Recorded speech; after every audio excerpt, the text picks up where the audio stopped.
I am a 16 years old female. I used to have a good relationship with my mother.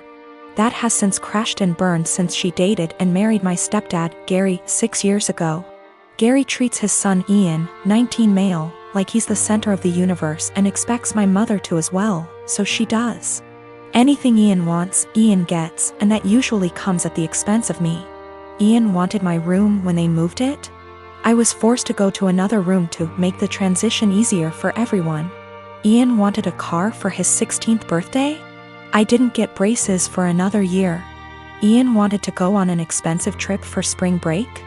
I had to give up volleyball to make it happen. Ian wanted to have his side of the family over. I was expected to find somewhere else to be, since I wasn't family. My mother just went along with all of this and acted like it shouldn't affect me at all. My dad was overseas for a long time, and we used to FaceTime, and he was so upset by what he was hearing. He's home now and he's offering to have me come live with him. I'm not seeing a reason not to go, and so I told my mom I wanted to go live with my dad. She predictably freaked out and asked why I'd want to do that and said that we had such a good relationship. She didn't understand how this came so out of the blue. I told her that we haven't had a good relationship since she blindly decided to follow Gary's lead and give Ian anything he wanted, and it always came at my expense. My mom tried to argue, so I said I also wanted to leave because she let them kick me out of my own house because I wasn't family. So I was going to go live with someone who was. My mom started crying and said she wouldn't let me go. So I told her that my dad was willing to go to court over it and I was old enough to be able to say where I wanted to be. She's been a crying mess since I told her, and Gary is being a jackass about how awful I'm being. He was. ING at me about how terribly I'm treating them and how I'm not thinking about them at all. I asked why should I. He never thought of me when he was taking things from me to give to his kid. I said let's face facts here, you don't care about me, what you care about is losing the child support you spend on your son.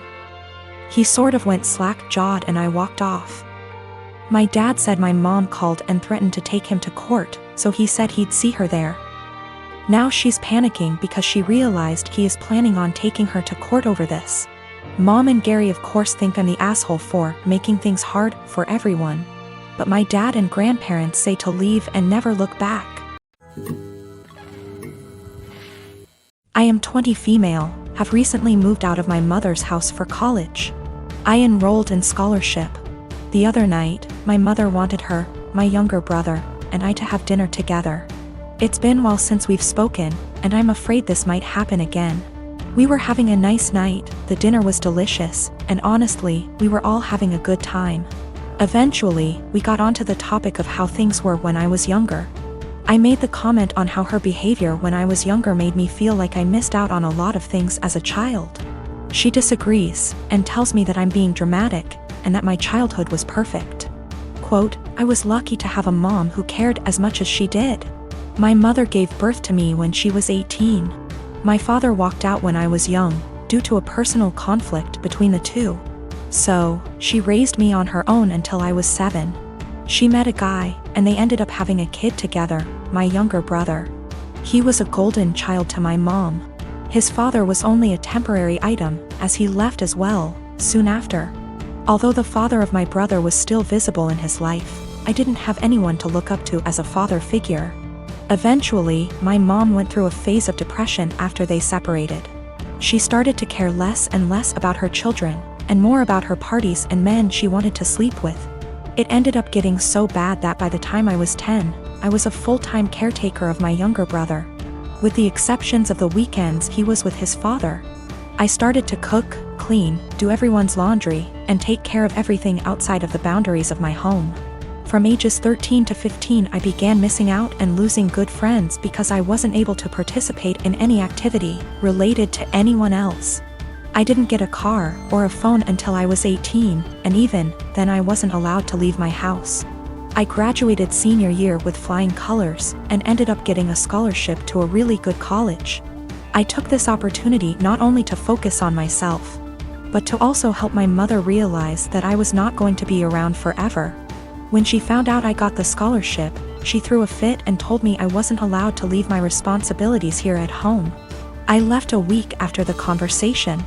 I did make sure that my younger brother was safe with his second guardian at the time.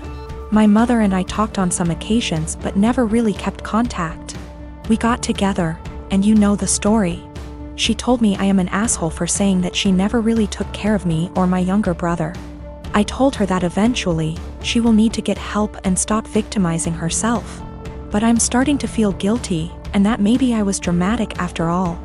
I've officially decided that I no longer need my mother in my life at this point in time. I'm now going to only focus on myself, and working towards a successful career in law. Of course, my mom won't take it well, but it won't really matter to her in the long run.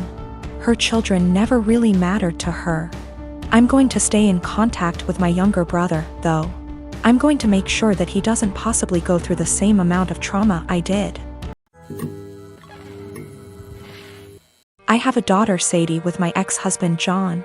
We got divorced 5 years ago and I have primary custody while he sees her 2 weekends a month.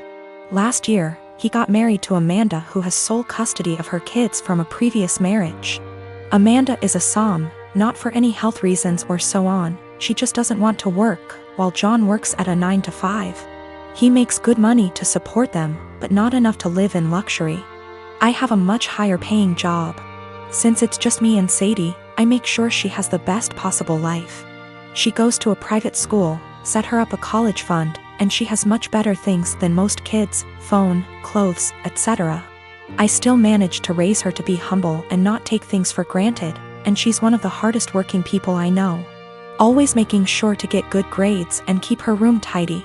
Well, the last few times she came back after a weekend at John's, I noticed that the clothes she was bringing back in her duffel are A, not her size, and B, much cheaper and poorer quality than what I usually buy for her. I asked her why that is, and she told me that while she's at her dad's, Amanda takes away her nice clothes and gives them to her kids while Sadie gets the clothes they buy from Target. I asked her if she wanted them back, but she said she didn't mind sharing since all her favorite clothes were kept here. The problem came when I went to pick her up last weekend. I had a business meeting and couldn't drive her over, so Amanda offered to just pick Sadie up from school, which hadn't happened before.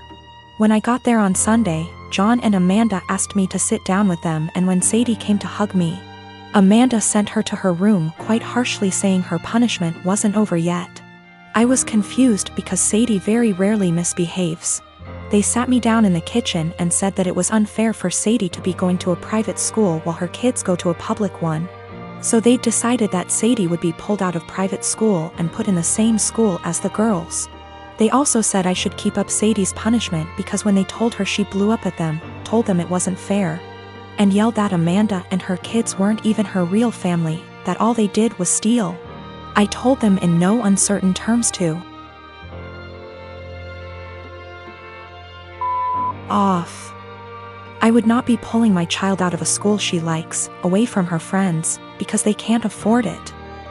I told them they could easily make as much money as me if Amanda started working in her field because she has the qualifications, and the job market is very good. I told them their money problems are not my issue, and if Sadie's items get stolen again or they try to pull her out of school, I'll be taking this to court. They've been blowing up my phone ever since, calling me a selfish. And after telling the story to a friend, he told me I was rubbing my success in their face. But I still don't feel like I did anything wrong. I got temporary guardianship while waiting for a court hearing. We're going to try to get full custody and have John get 1 day a week of visitation, supervised for at least the first few months, and no contact with Amanda or her kids. This way, he still sees Sadie just as much and they can try to repair their relationship, but she doesn't have to go back there. All contact between us is made through emails, which are CC'd by my lawyer, and I've asked for Sadie's things back. I've talked to Sadie and we've decided that she's going to try therapy for a little while to help deal with everything that's happened. We've had the hearing and our custody arrangements been modified. Any and all decisions relating to Sadie are made by me, and me alone. John has supervised visitation once a week. And Sadie will continue in therapy to deal with all the issues Amanda and company have caused her. They tried to push for 50/50 custody split on grounds of alienation. So me trying to put Sadie against her father. But we made it clear from the start that we wanted to keep Amanda and her children away. and wanted supervision only because we don't feel safe leaving him alone as of yet, but that we were open to modifications. Thanks to that, the proof of stealing, and Sadie's therapist's testimony, their claim was thrown out pretty quickly. Amanda's pissed, and has tried to contact me and Sadie, but I made it clear to her that if she keeps harassing me or my daughter, I'll have to make this known to the authorities.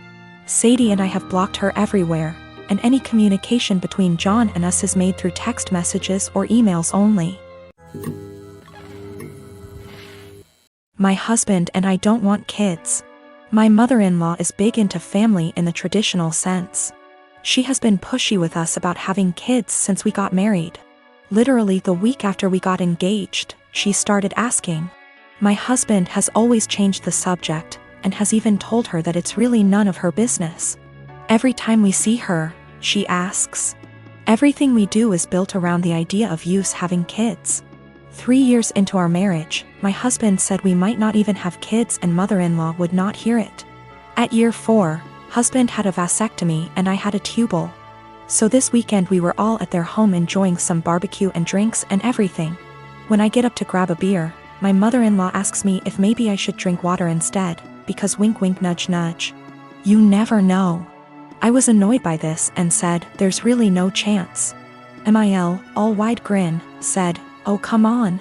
It's time for you two to finally get serious. Put down the beer and tell us when we can finally expect you two to finally make your family official. I said we've been official for about 5 years now, Mil, and drink the beer. Husband laughs with me. Mother-in-law gets more annoyed and says, you won't be real, last names, until you bless us with babies. Husband repeated. After about 15 minutes of the usual comments, I finally snapped and said, husband got snipped. I had my tubes tied. We're not having kids. You need to stop bringing it up. Period. Well, I thought I started WWII. She started crying and stormed off. Family looked at us with disgust and stormed off to comfort her. We left. Party kinda ended. The social media bullshit started shortly after. Vague posts, links about how motherhood is a woman's greatest calling, listicles about how unhappy childless women are, etc. Some meme about how I guess I wasn't a good enough mother and won't be graduating to grandmother. It's obnoxious to the point that I just muted all of them. My mother-in-law finally called me this morning and told me that she was willing to put this all behind us if husband and I came over, and listened to her reasons that we really need to have kids. I told her no, that we are tired of her pushing this on us, and then she said, you two aren't prepared to be real, last name S. I'd like a refund for what we paid for the wedding. It wasn't that much. It was like $400 for the rehearsal dinner. I hung up on her. When recounting this to my friends, a few of them said that I was the asshole here for dropping it like that. But I don't think she was ever going to drop it if I didn't finally make a serious, direct comment about it.